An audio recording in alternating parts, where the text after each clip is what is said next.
हाय, good morning. क्या हाल है भाई? मेरे ख्याल से लास्ट क्लास में हम लोगों ने पेयर ऑफ स्ट्रेट लाइन कर लिया था, राइट? अब हम कुछ और भी चीज़ें करने वाले हैं, देखते रहिए ध्यान से और समझते रहिए बातों को। जैसे मान लो कि अपन को एक पैरेललोग्राम दिया हुआ है या फिर चार लाइन दी हुई है, जैसे कि मान लीजिए ऐसे दिया हुआ है, बना ही देते हैं।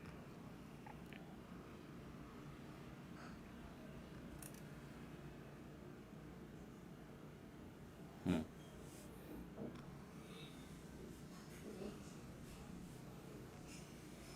ठीक है। इसमें मान लीजिए ये लाइन है a1x plus b1y plus c1 equal to zero, this line. And this line is a1x parallel line है, पैरेललोग्राम है, पहले बोल दिया मैंने, plus b1y plus c2 equal to zero. And let this be a2x plus b2y plus d1 equal to 0, and this is a2x plus b2y plus d2 equal to 0। ये आपके पास चार line दी हुई हैं और इससे क्या बन रहा है? पैरेललोग्राम, ठीक है। और इन पॉइंट्स को हम one A B C D मान रहे हैं। तो हम लोग को इसमें करना क्या है? टू फाइंड डायगोनल्स या to find equation of diagonals A C and B C, ये निकालना है। A C and B D मतलब किस किस की इक्वेशन निकालनी है? एक तो ये वाला जो ए सी है और दूसरा ये वाला जो बी डी है, इसकी इक्वेशन निकालनी। तो मैं अपनी तरफ से बतलाता हूँ, बाकी आप एक बार अपने आप से खुद भी सोचिए कि क्या क्या पॉसिबिलिटीज़ हैं। और अगर आप सारी पॉसिबिलिटीज़ सोच पाते हैं तो बहुत अच्छी बात है, और नहीं सोच पाते हैं तो सीख लीजिए जो बतलाया जा रहा है। तो हम लोग बोल रहे हैं क्या कि जैसे ए सी लिखना है, तो एक तो तरीका ये हो सकता है किसी का कि सर मैं इस वाले और इस वाले को सॉल्व कर लूँ। जो बेसिक दिमाग काम करता है लोगों का, क्या कि हम लोग बोल रहे हैं कि ये दोनों को सॉल्व कर लें और ये सॉल्व करने के बाद पॉइंट ए आ जाएगा। ऐसे इन दोनों लाइंस को सॉल्व कर लें सर, पॉइंट सी आ जाएगा। ठीक है, मेथड वन। और ए सी की इक्वेशन लिखा निकाल सकते हैं अगर हम ए और सी के कोऑर्डिनेट जानते हैं। तो मतलब हम लोग बोल रहे हैं कि पहले मेथड में तो ये है कि get coordinates of A B C D, एक तो ये बिल्कुल रॉ। आपको ये भी नहीं सोच पाया तो अलग बात है। A B C D coordinates कैसे मिल जाएंगे? बाई सॉल्विंग द लाइंस जिस पर वो पॉइंट्स हैं, नहीं पॉइंट ऑफ इंटरसेक्शन ही है basically A B C D. एक तो ये, दूसरा तरीका हम लोग ऐसे सोच सकते हैं, नहीं जैसे हम लोग बोलेंगे कि सभी लोग सोच लीजिए आराम से कि right family of lines from ए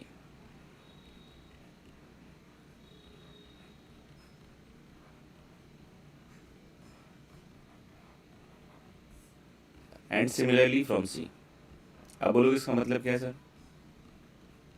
कोशिश करता हूँ बतलाने की, बाकी आप देखिए कितना सीख पाते हैं। जैसे मैं इस वाले की इक्वेशन को u1 बोल देता हूँ, ठीक है ना? ऐसा बोल सकते हैं u1 कॉल कर दें, l1 कॉल कर दें, ऐसे नहीं, इसको u2 बोल देता हूँ, इसको u3 बोल देता हूँ और इसको u4 बोल देता हूँ। मतलब ये जो एक्सप्रेशन है ना, a1x plus b1y plus c1, this is u1, a2x plus b2y plus d1 is u2, and a1x plus b1y plus c2 is u3, and a2x plus b2y plus d2 is u4, ठीक है ना? तो ये क्या कहना चाह रहा है कि आप यहाँ पे पहले ए से फैमिली ऑफ लाइंस लिखिए, तो u1 और u4 के पॉइंट ऑफ इंटरसेक्शन से पास कर रहा है, तो you can write that as u1 plus lambda u4 equal to 0। ये किससे हो गया भैया? भैया ए से। और ऐसे ही सी से देखिए, सी से u3 और u2 वाला है, नहीं तो हम लोग क्या लेते हैं u3 प्लस लैम्डा मत लेते हैं, म्यू u2 इक्वल टू 0। तो हम लोगों ने क्या किया कि इससे एक लाइन लिख ली फैमिली, इससे एक फैमिली लिख ली।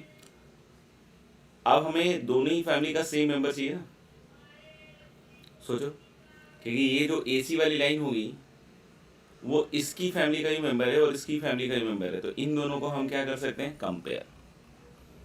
The second way can be like this कि वी कैन कंपेयर इट, ठीक है ना? नहीं दिखा हो तो अब दिख जाएगा, देखिए थोड़ा सा ऊपर कर देते हैं,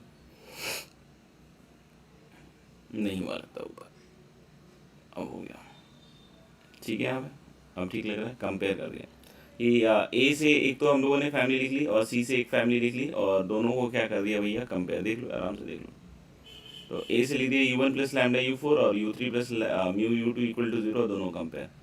हम लोग बोलेंगे कि तीसरा अपन ऐसा सोच सकते हैं मेथड 3 कि या तो ए या सी से फैमिली लिख दो, जैसे कि u one plus lambda u four लिख दिया and make it concurrent with u two equal to zero and u three equal to zero. सुनना ध्यान से क्या हुआ इसमें।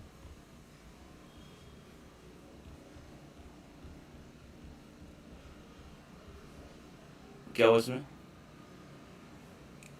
कि हम लोगों ने यहाँ से एक फैमिली लिख दी, यहाँ से सारी लाइंस आ रही होंगी, नहीं यहाँ पे जितनी भी लाइंस हैं ए के थ्रू, ठीक है ना, वो सब के सब आ रही होंगी, जैसी भी लाइंस होंगी, ठीक है ना।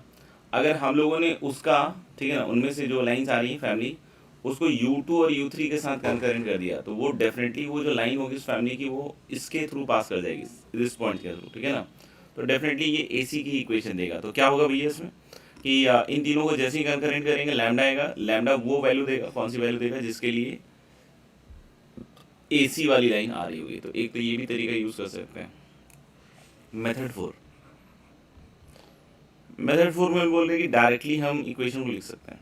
हालांकि ऐसा एक सवाल शीट में आया भी होगा, नहीं किया है अभी तक तो कर लीजिएगा, और कर लिया है तो दोबारा इस थॉट प्रोसेस से करके देख लीजिएगा, चारों थॉट प्रोसेस से करके देख लीजिएगा, और आपको उसमें से जो अच्छा लगे वो अप्लाई कर लीजिएगा, और लगे कि नहीं सर मेरे पास 5 मेथड है कि हम इस सवाल को छोड़ सकते हैं, तो ऑल द वेरी बेस्ट। अच्छा देख जैसे अगर इक्वेशन ऑफ AC लिखना है,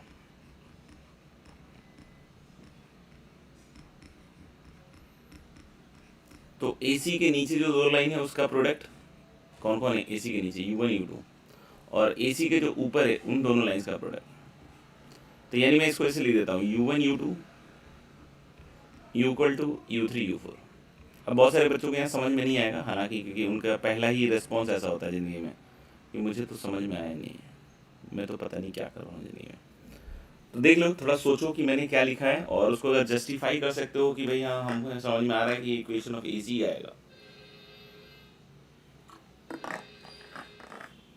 तो that's a good opportunity to learn. सोचो मैंने क्या किया इसमें भैया,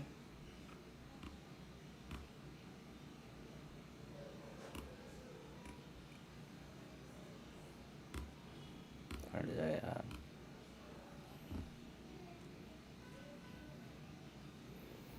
सोचिए भी, सोचिए हमने क्या किया। अगर AC की इक्वेशन लिखनी है तो मैंने क्या किया कि इन दोनों के प्रोडक्ट को लिखा, इसके और इसके, U1 इंटू U2, और इक्वल टू क्या कर दिया मैंने, इन दोनों के प्रोडक्ट को। समझ में आ रही बात। अब सोचो कि कैसे हो रहा होगा, पॉज कर लेना, मैं एक्सप्लेन कर दे रहा हूँ, ठीक है ना। तो जैसे आपने U1 इंटू U2 लिखा equal to U3 into U4 किया, तो हुआ क्या देखना ध्यान से। हालांकि मैं लिख के नहीं दिखाता हूँ, मेरे ख्याल से दिखना चाहिए, लेकिन फिर भी अब क्या है, बच्चे हैं, फ़ोटो खींचने वाले, युग बदल गया है, फाइटर कम है, फोटो ज़्यादा है।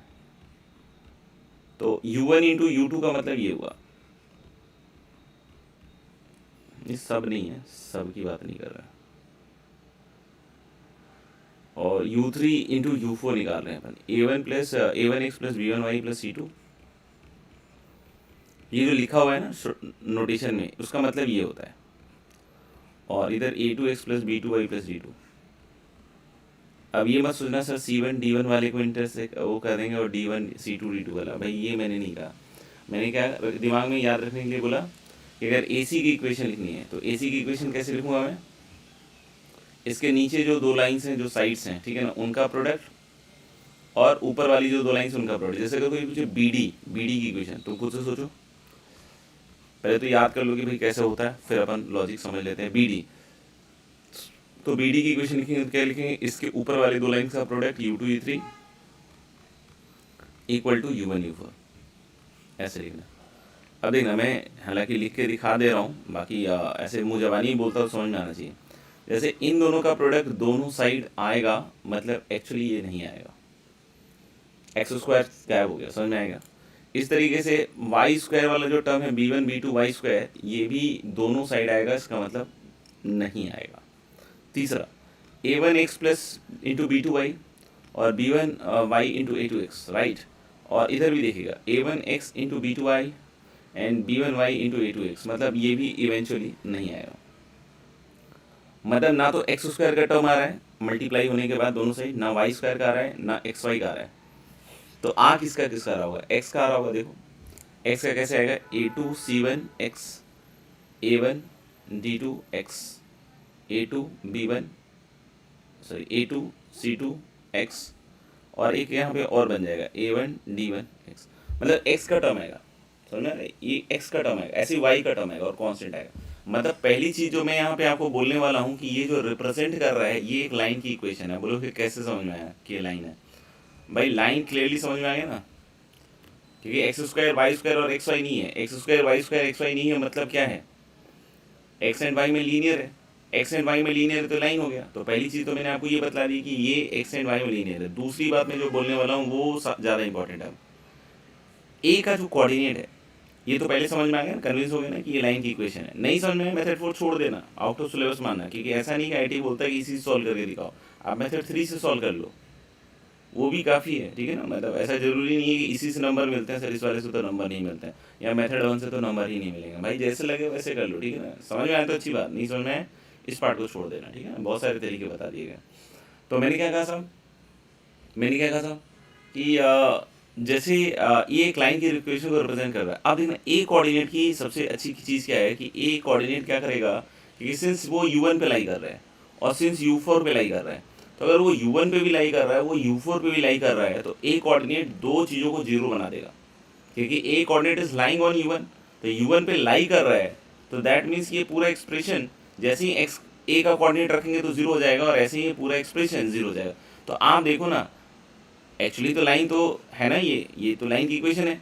अब जैसे ही आपने ए का कोऑर्डिनेट इसमें फीड किया, सोचना, तो u1 जीरो हो रहा है इधर से और इधर से u4 जीरो हो रहा है, तो अल्टीमेटली तो जीरो इक्वल टू जीरो आ रहा है, मतलब ए का कोऑर्डिनेट इसको सेटिस्फाई कर रहा है, यही तो बात हुई ना, ए सेटिस्फाइंग। ऐसे ही अगर मैं सी के बारे में बात करूं तो u2 को भी जीरो करेगा, u3 को भी जीरो करेगा, तो अगर u2 और u3 को सी दोनों को जीरो करेगा तो सी इसके कोऑर्डिनेट को भी सेटिस्फाई कर रहा है। अगर ए भी इसके कोऑर्डिनेट को सेटिस्फाई कर रहा है, सी भी इसके कोऑर्डिनेट मतलब सी भी मतलब ये सी के कोऑर्डिनेट को भी सेटिस्फाई कर रहा है, ये ए के कोऑर्डिनेट को भी सेटिस्फाई कर रहा है, और साथ ही साथ ये लाइन है। तो इतनी बड़ी बड़ी चीज़ें पता चल गई कि लाइन है, ए का कोऑर्डिनेट सेटिस्फाइड है, सी का कोऑर्डिनेट सेटिस्फाइड है, तो यूनिक ही लाइन तो होती है ना ए और सी से। तो इसलिए हम लोग बोल सकते हैं कि ये किसकी इक्वेशन होगी, डायगोनल ए सी की। ऐसे ये वाली इक्वेशन किसकी हो जाएगी, डायगोनल बी डी की। तो आपको समझ में आ गया कि अगर ऐसा कभी भी होगा तो हमारे पास बहुत सारे तरीके हैं डायगोनल्स की इक्वेशन लिखने के लिए, आप कोई भी तरीका यूज़ कर सकते हैं, और बाकी ऑलवेज वो तो कह ही सकते हैं हमें समझ में नहीं आता कुछ भी, हम तो डिप्रेस्ड हैं। चलिए आगे बढ़े, ठीक है। मेरे ख्याल से अगले अगले अगले उस पर चलते हैं। अगला आर्टिकल हम लोग लिख रहे हैं ऑप्टिक्स प्रॉब्लम। बहुत ज़्यादा फिजिक्स नहीं है, नॉर्मल वाला है। जैसे थोड़ा सा तो हम लोगों ने ऑप्टिकल बातें, मतलब ऑप्टिक्स बात नहीं, मतलब रिफ्लेक्शन से रिलेटेड बात कर ली थी कि अगर एक पॉइंट x1 y1 है, उसका रिफ्लेक्शन किसी लाइन में है x2 y2, तो उन दोनों के बीच का संबंध याद आ गया पक्का। तो कुछ चीज़ें हम लोगों ने ऑलरेडी कर रखी है, या x, y का रिफ्लेक्शन लें, x एक्सिस में, y एक्सिस में ओरिजिन, वो सब बात कर रखी है, समझ में आएगा। इसमें हम लोग क्या देख रहे हैं,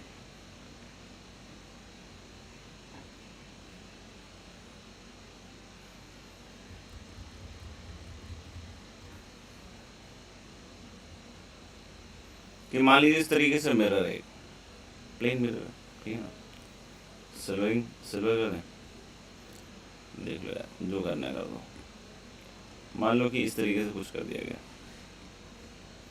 इसके बाद कहानी में क्या है, एक incident ray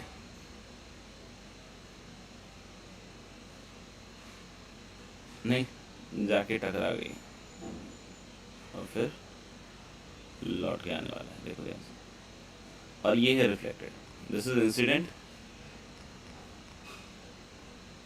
ray, this is reflected ray, and this is the mirror। तो यहाँ हम सबको पता है कि ये लॉज ऑफ रिफ्लेक्शन फॉलो करने का रिवाज है, नहीं इस दुनिया में लॉज ऑफ रिफ्लेक्शन फॉलो करने का रिवाज है, बहुत नेचुरल लॉ है, तो ऑलमोस्ट हर जगह ही लग जाता होगा। ये एंगल सेम है, लॉज ऑफ रिफ्लेक्शन नहीं। तो करना क्या है दोस्त इसमें हमारे को कि हमारे को ये लाइन पता है शायद,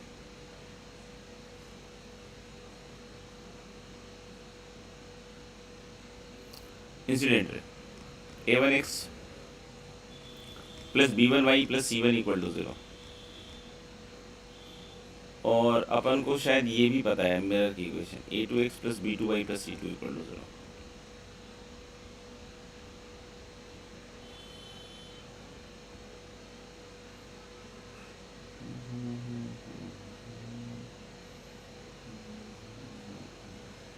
और हमें रिफ्लेक्टेड रे निकालना है।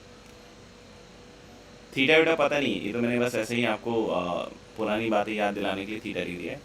हमें क्या पता है, हमें दो चीज़ें पता है बस, एक तो इंसिडेंट रे पता है और दूसरा क्या है मिरर की इक्वेशन। हमें क्या निकालना है, सॉरी हमें क्या निकालना है, हाँ रिफ्लेक्टेड रे। सोचो कैसे निकाल सकते हैं, what are the possible veg.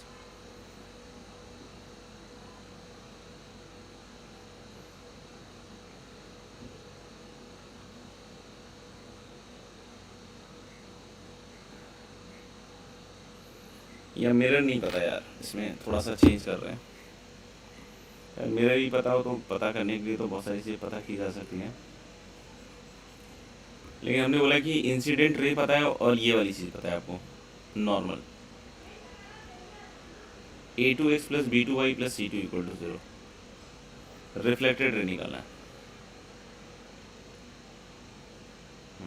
अब ये ठीक है, हेलो ले इंसिडेंट रे पता है और क्या पता है अपन को, नॉर्मल की इक्वेशन पता है, रिफ्लेक्टेड रे निकालना। तो एक तो तरीका हम लोग ये कर सकते हैं मेथड 1 में, खैर उसमें भी पता चल ही जाएगा, मिरर वाले में भी पता चल जाएगा, उसमें भी कोई इशू नहीं है, पता तो चल ही जाएगा, उसमें पता चल जाएगा। ये पॉइंट निकाल लीजिए, ये पॉइंट निकल जाएगा इन दोनों के सॉल्विंग से। जब मिरर पता हो तब भी हम लोग बोल रहे हैं क्या कि ये पॉइंट निकल जाएगा सॉल्विंग से, नहीं जब मिरर पता है, मान लो कि ये मिरर की इक्वेशन थी तो हम लोग बोलेंगे तभी ये हम निकाल तो सकते ही हैं, नहीं। तो मेरे ख्याल से ये क्लियर है कि सबसे पहले तो एक हो सकता है कि इसको ए बोल देते हैं, तो गेट द कोऑर्डिनेट्स ऑफ ए।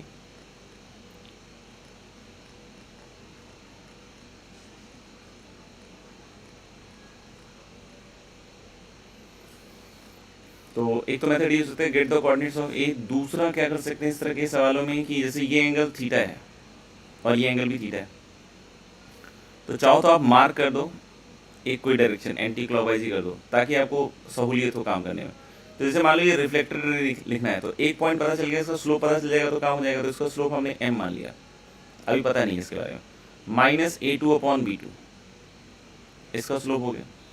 ऐसे ही अगर ये मिरर की इक्वेशन हो जाती तो इसकी परपेंडिकुलर लाइन की हो जाती b2/a2, समझ में आएगा? अरे नहीं, माइनस a1/b1, तो मिरर वाला ही पता होता तो कोई इशू नहीं है, ठीक है ना, उससे भी हम निकाल सकते हैं। ये समझ में क्या कर रहा हूँ, ये नोन है, माइनस a2/b2 नोन है, सोचो, माइनस a1/b1 नोन है, सोचो, और m अननोन है। और ये एंगल हमें पता है कि लॉज ऑफ रिफ्लेक्शन कहता है कि ये बराबर होगा। तो मैं बोल रहा हूँ कि सेम डायरेक्शन में लिख लो, नहीं तो मॉड लगा के लिखोगे तो एक से कुछ नहीं आएगा और एक ही से आएगा, ठीक है ना, करके देख लेना तुम भी। अब जैसे इस तरह की बातें बच्चे पूछते हैं तो बच्चे बोलते हैं कि सर समझ में नहीं आ रहा, करके देखोगे तभी समझ में आएगा, नहीं तो बाकी टीचर्स ही मॉड लगा के बतला देते हैं, बच्चे करते हैं, फिर उनको लगता है कि अच्छा दो में से एक ही से आंसर आएगा, दूसरा वाला जो है इक्वल टू इक्वल ही रहेगा, ठीक है ना। बाकी मेहनत के ऊपर डिपेंड भी करता है। मैं फाइन चीज़ बता रहा हूँ और आपको अगर रॉ करना है तो देख लीजिए, मैं भी लोग मॉडलेस करके बतला देता हूँ, यही बचता है एक्चुअली आजकल मार्केट में। तो m1 माइनस m2, तो a2/b2, ये क्या लिख रहे हैं, tan थीटा, ये क्या लिख रहे हैं, tan थीटा, और नीचे कितना जाएगा m1 माइनस m2 का, तो 1 प्लस m1 m2, ठीक है, इक्वल टू क्या हो जाएगा, दिस माइनस दिस, तो प्लस a1/b1।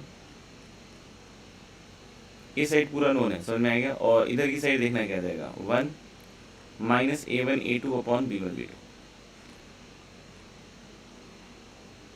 अब मॉडलेस ओपन करके लिख देना, समझ में आएगा कैसे। मॉडलेस ओपन करोगे तो एक साइड प्लस माइनस आएगा, अब देखो प्लस वाले से ही आंसर आएगा, माइनस वाले में m इक्वल टू 0 ही आ जाएगा, मतलब m इक्वल टू m ही आ जाएगा, कुछ ऐसा हो जाएगा, ठीक है। तो करके देख लेना कभी ज़िंदगी में समय मिले आपको तो, ठीक है ना। तो मेरे ख्याल से ये समझ में आया। और बाकी मैंने ऑर्डर में लिखा है, जो बच्चे समझदार हैं उनको समझ में आ गया कि नहीं सर क्या कहना चाह रहे हैं उनके लिए, ठीक है ना। बाकी जिनको लग रहा है कि नहीं यार मुझे तो पता ही नहीं चलता, मैं तो बहुत गरीब आदमी हूँ, तो वो ऐसे मॉड लगा के लिख के और सॉल्व कर ले, ठीक है। और बाकी जिनको समझ में आ गया तो देखो मैंने ऐसे लिखा है एक ऑर्डर में, चाहे तुम ऐसे लिख देते चाहे ऐसे लिख देते, ठीक है ना, दोनों में कोई दिक्कत नहीं है। तो एक तो ये तरीका हो गया। मेथड 2,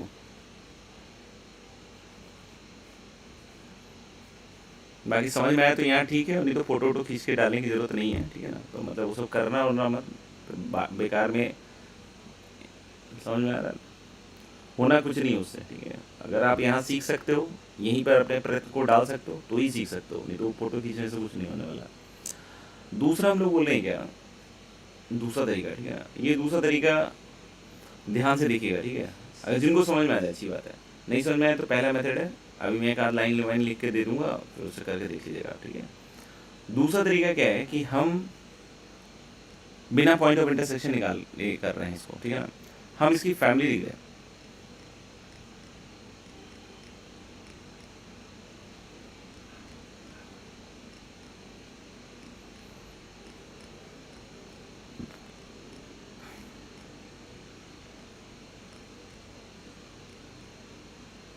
हम इसकी फैमिली लिख रहे हैं, ए के थ्रू, ये इंसिडेंट ये नॉर्मल, तो incident plus lambda times normal वही है। देख लो दोबारा, देख लो, किसी को लग रहा है नहीं चेंज हो गया ऊपर चला गया, तो देख लो।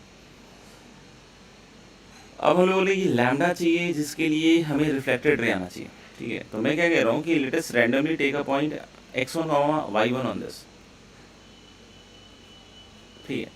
इस x1 y1 का, सिंस ये दिख रहा है ना कि ये बीचों बीच इस पे जा रहा है, तो x1 y1 का सोच के देखना, इससे जो रिफ्लेक्टेड रे है इससे डिस्टेंस, और इसके जो बाद जो ये जो ओरिजिनल है इससे डिस्टेंस, ये डिस्टेंस बराबर होने चाहिए, क्योंकि ये दोनों थीटा थीटा है, ये कॉमन ही दिख ही रहा है, सबको समझ में आएगा।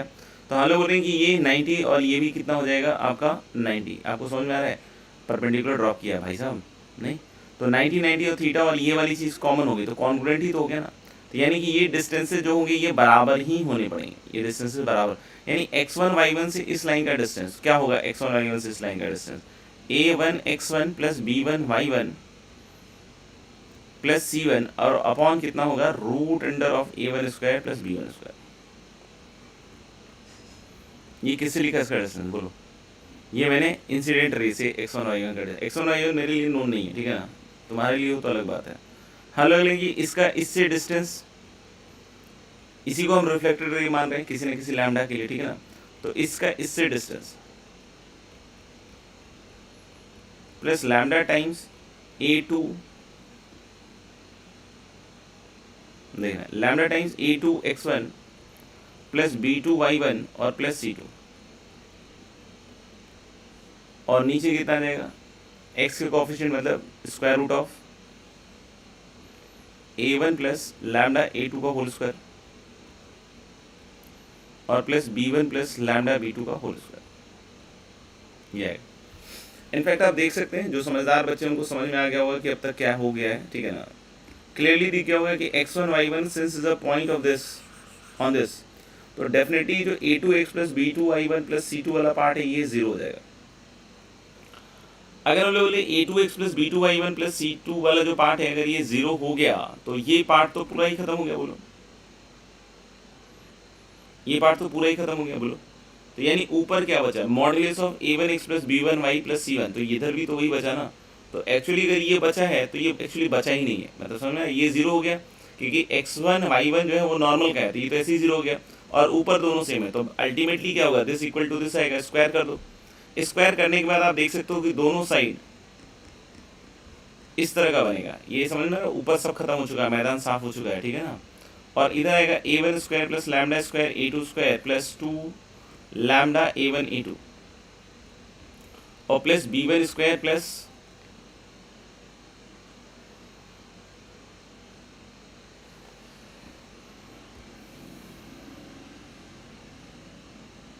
Lambda b1 square plus lambda square b2 square और प्लस 2 लैम्डा b1 b2। देख लो एक बार अच्छे से देख लो, और अगर खुद पे भी यकीन हो ना, थोड़ा भी अगर लगता हो तुम्हें खुद पे सेल्फ कॉन्फिडेंस वगैरह कोई चीज़ हो तो आप भी करोगे तो ये सब आपको दिखने लग जाएगा, ठीक है ना। और एक यहाँ से लैम्डा जो है कॉमन होके लैम्डा इक्वल टू 0 देगा। तो लैम्डा इक्वल टू 0 में तो क्या आ जाएगा, खुद कौन आ जाएगा, क्या कहते हैं उसको, इंसिडेंट रे। तो लैम्डा इक्वल टू 0 तो पॉसिबल नहीं है, लैम्डा इक्वल टू 0 रख लेना फैमिली वाले में, तो आपको दी जाएगा कि ये किसके कोरस्पॉन्डिंग है, इंसिडेंट रे, तो ये पॉसिबल नहीं है। तो अब लैम्डा की जो वैल्यू है खुद से कर लेना बेटा, दिख जाता है, ठीक है ना, मेहनत कर लेना, भिखारियों की तरह मत रहना जिंदगी जीना, क्योंकि आप कितना सीख रहे हो ये एक्चुअली आप ही पे डिपेंड करता है, वो किसी पे नहीं डिपेंड करता है। मैं सबको पढ़ा रहा हूँ और उसमें बहुत सारे बच्चों को बढ़िया चीज़ें आ जाएंगी और बहुत सारों को नहीं भी आएंगी, और डिपेंड करता है कि उसके बाद हार्डवर्क कैसा होता है।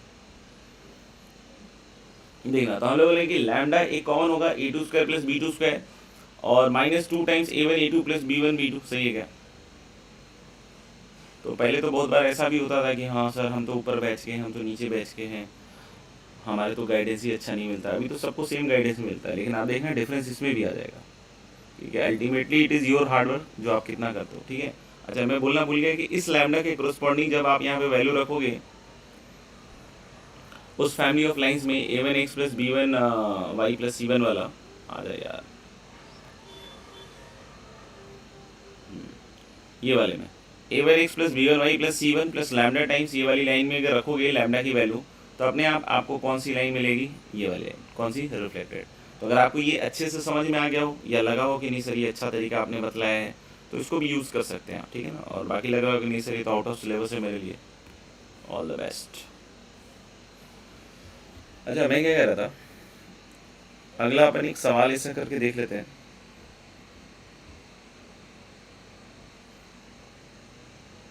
मतलब आप कोई भी कर सकते हो, मैं एक सवाल दे रहा हूँ।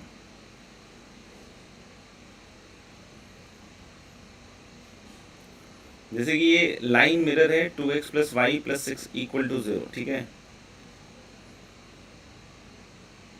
और एक रे है जो इसके इस तरीके से इंसिडेंट है और इस तरीके से रिफ्लेक्टेड है, और ये हम लोग बोल रहे हैं कि नॉर्मल बना दिया मैंने। इसके ऊपर एक कोई पॉइंट है 3,10 और इसके ऊपर भी कोई पॉइंट है 5,6।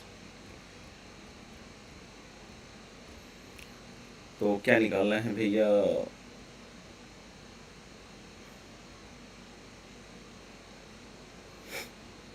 वही इंसिडेंट रे और रिफ्लेक्टेड रे की इक्वेशन निकालनी है। इंसिडेंट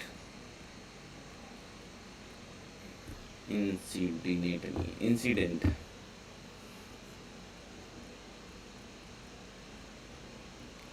एंड रिफ्लेक्टेड रे की इक्वेशन निकालिए।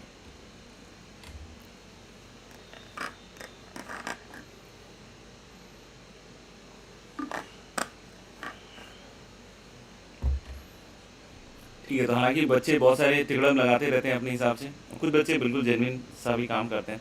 जैसे मैंने क्या कहा साहब कि ये देखना ध्यान से, ये अगर लाइन मिरर है,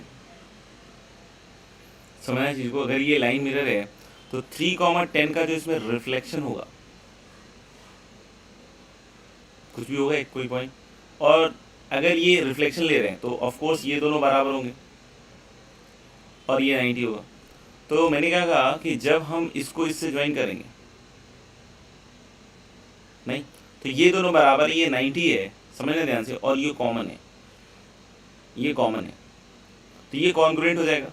और अगर ये कॉन्ग्रुएंट हो जाएगा तो ये थीटा है तो ये भी तो थीटा ही होगा दोस्त, नहीं। अब सुनना एक चीज़, अगर ये दोनों थीटा है या थीटा की जगह कुछ और भी एंगल ले सकता है, अच्छा छोड़ो बताओ, ये फाई है तो ये भी फाई होगा, लॉज ऑफ रिफ्लेक्शन, और क्या है, ये कॉन्ग्रुएंसी से थीटा इक्वल टू थीटा और ये फाई इक्वल टू फाई, समझ में आएगा। अच्छा, अगर ये थीटा है तो आपको ये पता होगा कि ये वाली चीज़ भी थीटा ही तो होती है, और क्या होती है, अरे लॉज ऑफ रिफ्लेक्शन तो ये दिख रहा है, तो ये जो बचा हुआ एंगल है तो इधर ये भी वही होगा ना, क्योंकि तो 90 है ना, इधर अगर थीटा प्लस फाई 90 है तो फाई प्लस थीटा ही तो 90 होगा ना, इधर भी ये नॉर्मल है, तो ठीक है ना। तो आपको ये समझ में आ रहा है कि 2 थीटा प्लस 2 फाई 180 है, तो यानी कुल मिला के मैं जो अभी यहाँ प्रूव करना चाह रहा हूँ कि ये 2 थीटा और ये 2 फाई हो गया, तो यानी ये जो ब्लू वाला है और ये जो रेड वाला है जिसको अब मैं ब्लैक से रिप्रेजेंट करूँगा, ये एक स्ट्रेट लाइन होगा। बात पल्ले पड़ी क्या, नहीं समझ में आया। तो आप क्या कर सकते हो कि जो मैंने फॉर्मूला बताया था रिफ्लेक्शन का, उससे 3,10 का इस लाइन में रिफ्लेक्शन निकाल के ये पॉइंट निकाल लो। ये पॉइंट आ गया, मैं नहीं सॉल्व कर रहा हूँ, आप करके देखना।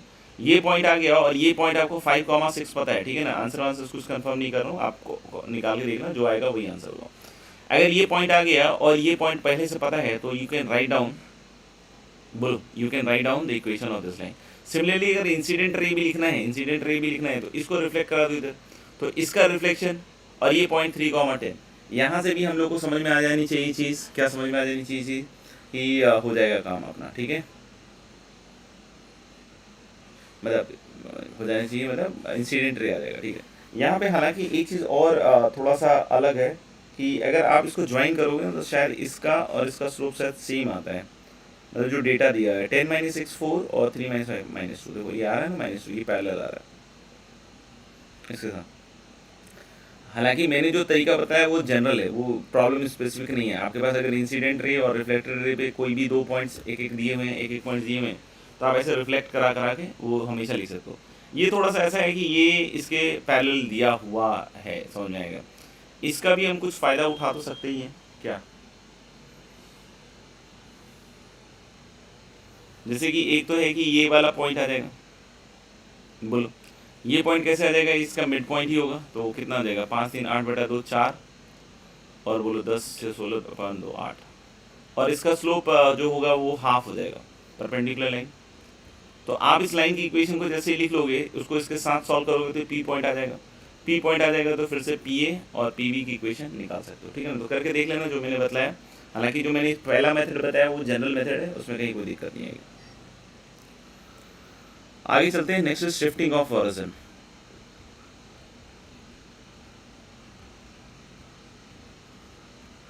कुछ भी खास नहीं है, इस तरह की चीज़ें आपने पहले भी कहीं ना कहीं फिजिक्स में देखी हो सकता हो, तो सीख लेनी चाहिए, कुछ खास नहीं है।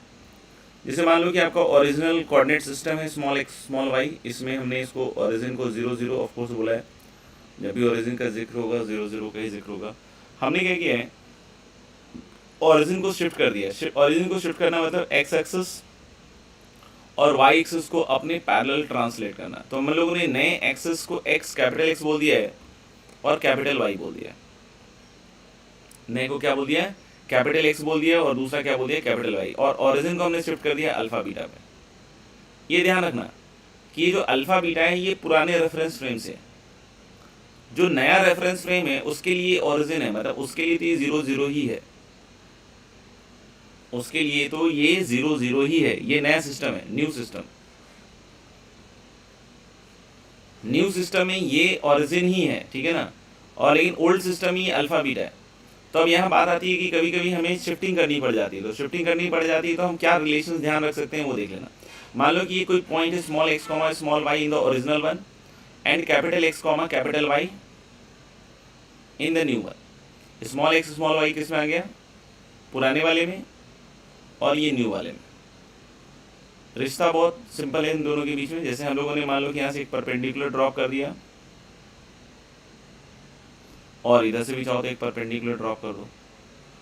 आपको देखना ये नए वाले सिस्टम के हिसाब से ये वाला जो डिस्टेंस होगा ये कैपिटल वाई होगा नए वाले के हिसाब से, और ओल्ड वाले के हिसाब से अगर हम बात करें तो ये पूरा जो होगा ये स्मॉल वाई होगा, क्योंकि ये ओल्ड वाले के हिसाब से स्मॉल एक्स वाई है, और ये वाली चीज़ कितने के बराबर, एक्चुअली बीटा। तो अगर आपने ओरिजिन को कभी भी अल्फा बीटा पे आपने शिफ्ट किया तो आप इस तरह के रिलेशन को यूज़ कर सकते हो कि small y is capital y plus beta, ये न्यू और ये ओल्ड। समझ में आ गई बात। ऐसे ही अगर आप इसमें देखिएगा तो यहाँ से यहाँ तक जो होगा वो स्मॉल एक्स होगा, and that is equal to new वाले में ये चीज़ क्या हो जाएगी दोस्त, कैपिटल एक्स, और ये वाला कितना है आपका अल्फा, क्योंकि अल्फा बीटा आप शिफ्ट किया है। तो this will be the relation for the shifting, ठीक है ना। Old in terms of new, और जो शिफ्टेड कोऑर्डिनेट है ओरिजिन का उसके टर्म में, ठीक है ना। Small x is x plus alpha, capital x plus alpha, small y is capital y plus beta. सही है, बात समझ में आ गई।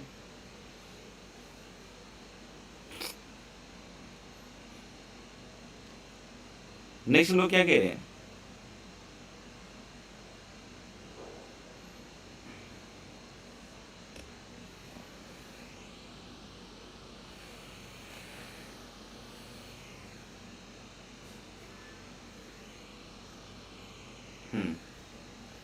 रोटेशन। Of axis. एक तो शिफ्टिंग होता है और दूसरा क्या था, रोटे ज़्यादा हो गया ऑफ एक्सिस। हालांकि जे के सिलेबस में लिखा हुआ नहीं है, बट फिर भी अपन को पता होना चाहिए इस तरह की चीज़ें, ठीक है ना। तो रोटेशन ऑफ एक्सिस में हम लोगों ने क्या बोला कि मान लीजिए कि ओरिजिनल वाला स्मॉल एक्स है और स्मॉल वाई है, और अब हम क्या कर रहे हैं कि इसको रोटेट कर रहे हैं अबाउट ओरिजिन। एक्सिस को क्या कर रहे हैं, रोटेट कर रहे हैं अबाउट ओरिजिन। अबाउट ओरिजिन आ जाए यार,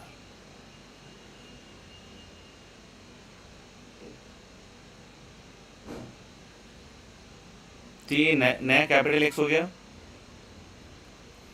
और ये क्या हो गया दोस्त, कैपिटल वाई। और कितने से रोटेट कर रहे हैं, थीटा से। तो हम लोग क्या बोलेंगे कि coordinate axis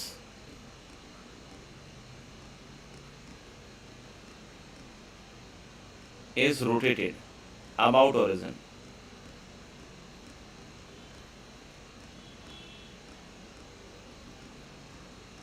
by an angle theta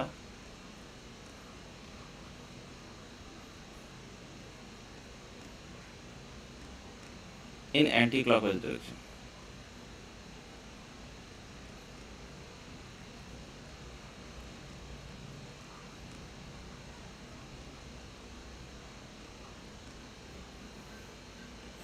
ठीक है, तो हम लोग बोलेंगे कि ओल्ड वाले में मान लिया स्मॉल एक्स वाई है और नए वाले में कैपिटल एक्स कैपिटल वाई।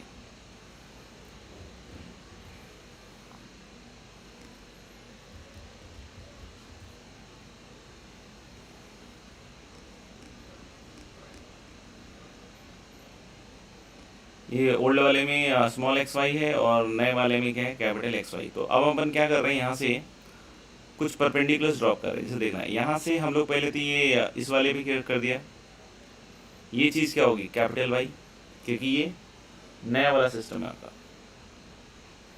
और यहाँ से इधर भी परपेंडिकुलर एक ड्रॉप कर दिया।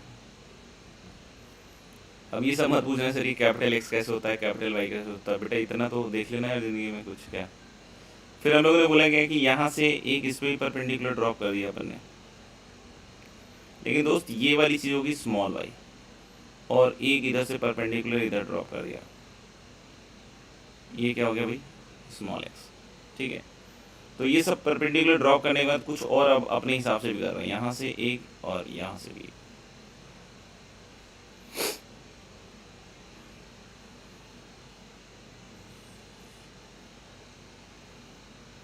ठीक है, मेरे ख्याल से माहौल बन चुका है। ये थीटा है, तो देखना ध्यान से, ये थीटा है, थीटा के अबाउट रोटेट किया है, तो ये वाला क्या होगा, 90 माइनस थीटा। अगर ये 90 माइनस थीटा है तो मुझे ऐसा लग रहा है कि ये जो इसके वर्टिकली ऑपोजिट एंगल से ये भी 90 माइनस थीटा है, और यहाँ 90 बैठ रहा है, तो ये एंगल कितना आएगा, थीटा। सब लोग ये काम खुद से प्लॉट करके कर लेना, अगर जिनको नहीं समझ में आया, मतलब जिनको आ गया समझ में कोई बात नहीं, और जिनको नहीं समझ में आया वो खुद से इसको करके देखिए। अब सोचना हम क्या लिख रहे हैं, ये बड़े वाला, ये बड़े वाला क्या है, स्मॉल वाई। ये बड़े वाला क्या है, यहाँ से यहाँ तक क्या है, बोलो बोलो बोलो बोलो बोलो, स्मॉल वाई। अब सुनना, ये कैपिटल वाई था और ये थीटा था, तो मुझे ऐसा लग रहा है कि ये जो डिस्टेंस हो गया ये हो गया कैपिटल वाई कॉस थीटा। खुद से भी सोचना, ठीक है ना, टाइम निकाल के। और ये देखना, ये वाली चीज़ है कैपिटल एक्स। अब बोलोगे कैपिटल एक्स कैसे हो गया सर, तो भाई ये भी तो कैपिटल एक्स है, देखो तो सही। तो ये कैपिटल एक्स है और ये थीटा है, तो मुझे लग रहा है कि ये जो डिस्टेंस हो गया है ये हो गया कैपिटल एक्स साइन थीटा। और अगर ये कैपिटल एक्स साइन थीटा है मेरे भाई, तो ये वाली जो चीज़ हो जाएगी यहाँ से यहाँ तक, देखना ये वाली, ये भी कैपिटल एक्स साइन थीटा होगी। तो क्या आपको फील आया कि स्मॉल वाई किसके बराबर है, स्मॉल वाई आया कैपिटल एक्स साइन थीटा और प्लस वाई कॉस थीटा।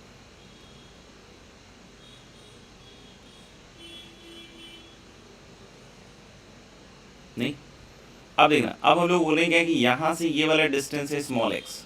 अब बोलोगे ये कैसे हो गया स्मॉल एक्स सर, अरे भैया ये भी तो स्मॉल एक्स ही है, तो ये स्मॉल एक्स हो गया, ध्यान से देख लीजिएगा, ठीक है ना। और अब सुनना, अगर ये कैपिटल एक्स था ओरिजिनली और ये एंगल थीटा था, तो मुझे लग रहा है कि यहाँ से यहाँ पूरा जो होगा that is capital X cos theta. सबको समझ में आ गया होगा नहीं। और इसमें ये घटा देंगे तो माहौल बन जाएगा, बोलो। अगर इसमें ये चीज़ घटा देंगे तो माहौल बन जाएगा। अब बोलोगे ये कैसे घटेगा सर, ये वाई है भाई और ये थीटा है, तो ये वाला कितना हो जाएगा, वाई साइन थीटा, यानी capital X cos theta minus y sine theta. तो ये हो गया old coordinates in terms of new coordinates in theta. आपको अगर उल्टा सोचना हो, अगर कैपिटल एक्स कैपिटल वाई के फ्रेम से कि सर मुझे capital X capital Y in terms of small x small y चाहिए, जैसे मैंने इसको क्या लिखा है, small x small y in terms of capital X capital Y. अगर कोई बोले कि नहीं मुझे capital X capital Y in terms of small x small y theta चाहिए, तो कुछ नहीं करना है, इंटरचेंज कर दो, रेफरेंस फ्रेम चेंज कर लो ना। स्मॉल एक्स स्मॉल वाई की जगह कैपिटल एक्स कैपिटल वाई रख दो, और कैपिटल एक्स कैपिटल वाई की जगह स्मॉल एक्स स्मॉल वाई रख दो। लेकिन थीटा की जगह क्या रखोगे, माइनस थीटा। थीटा की जगह क्या रखोगे, माइनस थीटा, क्योंकि हमने इधर से इसको थीटा अगर एंटी क्लॉकवाइज घुमाया है, तो जब हम उल्टा देखेंगे तो वो क्या हो जाएगा, क्लॉकवाइज हो जाएगा। समझ में आएगा, जिनको समझ में आ गया अच्छी बात है, और नहीं तो साइमल्टेनियस इक्वेशन की तरह सॉल्व कर लीजिएगा। ठीक है, दोनों ही रास्ते हैं, मेहनत करने वालों समझने वालों के ऊपर सारी चीज़ें। ठीक है, तो मैंने दोनों तरीके से अपने आपको बता दिया कि भाई कैसे करना है, अब आपके ऊपर है। ठीक है, तो ये हो गया रोटेशन ऑफ एक्सेस। अगली क्लास में हम लोग एंगल बाइसेक्टर्स पे जाएंगे। ठीक है, उसको भी देखेंगे, that is also very important lecture. तो ये सारी चीज़ें आप अच्छी तरीके से कंठस्थ कीजिए, बाकी मिलते हैं फिर अगले सेशन में। अच्छा, होमवर्क में आप चाहें तो एक्सरसाइज 6 कर सकते हैं, और पेयर ऑफ स्ट्रेट लाइन बस अभी छोड़ के, और बाइसेक्टर्स अगर कहीं लग रहे हो तो छोड़ दीजिएगा। बाकी आप ट्राई कर लीजिए पूरी शीट में जो भी ट्राई करना है स्ट्रेट लाइन के। ठीक है, चलो भाई।